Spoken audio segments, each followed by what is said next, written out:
Sanibonani bafundi, sisaqhubeka ne-discussion yethu ye-DNA and i-structure sayo ne-location yayo. Now, into soyiqala manje sizokwenza ama-questions. Kubalulekile ukuthi uma wenza i-life sciences uphendule ama-questions. Angeke ukuthi uyayi-understand into yakwa-life sciences ungakaphendula ama-questions. Kubalulekile, especially ama-past question papers. Kuzo zonke iy'fundo zakho, in fact, kufanele uphendule ama-past question papers. Masisuka manje sizovula enye yama-past question papers ethi akaphuma ngeminye iminyaka, sibone ukuthi siphendula kanjani, nanokuthi uma uphendula iphepha le-life sciences wenze njani. Awuvele udilike emthini bese uphendula ama-questions ethu.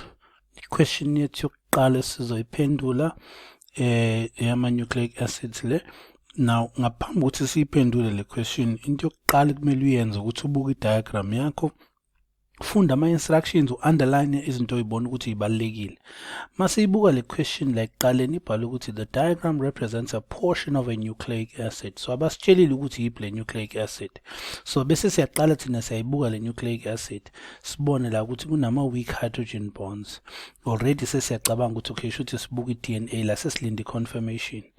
Sibuke la sibone ukuthi ama-nitrogenous bases lawa, ama-pentose sugar lawa, ama-phosphate. So siyabona ukuthi kune-strand ngala, kune-strand ngala, kusho ukuthi i-DNA le sesine-confirmation yethu. Bese siyabuka la sibona ukuthi lo V lo ukhombe lesi square esikhave i-nitrogenous base ne-deoxyribose sugar ne-phosphate group. Kusho ukuthi lento abayikhombile la i-nucleotide. Asikakaphenduli lutho njalo, sesiyayibonela thina. Siyabona nalapha nendawo ukuthi lama-dash lawa a-represent ama-hydrogen bonds. Lo W lo ukhombe le nitrogenous base. Okay, sesibuka ngala sibona ukuthi okay, lo X lo ukhombe le pentose sugar bese ukuthi u-Y ukhombe i-phosphate group. Okay, so sesi-analyze i-diagram yethu, sesiya kuma-questions. Name the nucleic acid. Sesinayo vele i-answer ngoba sibonile shuthi i-DNA, deoxyribonucleic acid. Name 2 places in animal cells where this nucleic acid may be found. Kusho ukuthi isho indawo ezimbili kuma-animal cells la kutholakala khona le nucleic acid. So uma ukuthi wabukile ama-videos ethu akhuluma nge-DNA, usufika lana usuwabukile already, uyazi ukuthi sithe atholakala kwi-nucleus nakwi-mitochondria. Okay, one mitochondrion, many mitochondria. Then it says identify portion V. Portion V vele thina bese siyibonile ngesikhathi sa-analyze i-diagram nucleotide. Then bese sithi identify nitrogenous base W. Kuno C ngala, siyazi from experience yethu ukuthi u-C ubonda no-G, which is guanine. So you will write guanine, ungabhali ukuthi u-G, bhala ukuthi guanine. Molecule Y bese sishilo kwi-analysis yethu ukuthi molecule Y i-phosphate group.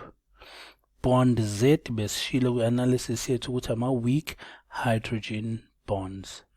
What is the natural shape of DNA? Kusho ukuthi shape ye-DNA ithini. Uyakhumbula ukuthi siqala nje sithe i-double helix, okay? Or you can say it has a helical structure. Okay, mase sibuka futhi any question yethu. Again, before uqale uphendule imibuzo, uqala ubuka i-diagram, uyihlaziye kuqala, ungaveli ushone kuma-questions, because lokho kuzokuchithela isikhathi, kuzokubangela i-confusion, uzoba overwhelmed, kuzoba nezinto ongazange uyinake. So into yokuqala oyenzayo, ufunda i-statement sakho. Study the diagram below which represents a part of a nucleic acid molecule and answer the questions that follow. Okusho ukuthi ifunda le diagram le emele erepresenta part ingxenye ye-nucleic acid. So abakutshelile ukuthi yiphi le nucleic acid, alright? So fanele ubukeke from la. Ngakhumbula ukuthi sithe DNA double stranded. Okay, siyabuka la kune-strand ngala, kune-strand ngala, already double strand la. Nangama weak hydrogen bonds aya-confirm. Okay, number 1 ukhombe i-phosphate group. Number 2 ukhombe i-deoxyribose sugar. Number 3 khomba i-nitrogenous base ezoba uthymine ngoba ngala u-adenine, shuthi la njengoba ku-guanine la kuzoba u-cytosine. Alright, bese sibuka ukey wethu adenine, guanine, usikhombisa ukuthi this is not a label A or label G. It actually usho ukuthi kumele u-adenine futhi kuphinde kumele u-guanine. Again guys, ivideo mawukuthi iyashesha uyipause senzela ukuthi laba abangenawo ama-data bakwazi ukuthi bathole as much information for ama-data amancane without ukuthi nisebenzise ama-data amaningi. Identify the nucleic acid shown in the diagram above. Ubusushila ngithi uqala nje DNA. Label the following part 1. Nanku part 1 la besishila ukuthi phosphate group. Label part 2 besishila ukuthi deoxyribose sugar. The nitrogenous base 3 besishila ukuthi ngoba u-adenine la kusho ukuthi la uthymine. What is the collective name for the parts numbered 1, 2 and 3?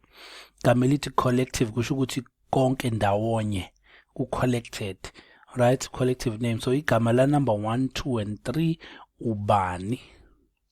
Besibonile phambilini le structure lesi sasho ukuthi number 1, 2 and 3 i-nucleotide. Ukusho ukuthi impendulo yethu la ku 1, 2 and 3 kuzoba i-nucleotide. Kuphele kanjalo ke. Sicela ukuthi ni-like futhi ni-subscribe kwi-channel yethu, ni-share nabangani benu ukuze bazi nabo ukuthi iyafundeka i-life science nesiZulu kwi-Alternative Learning Academy.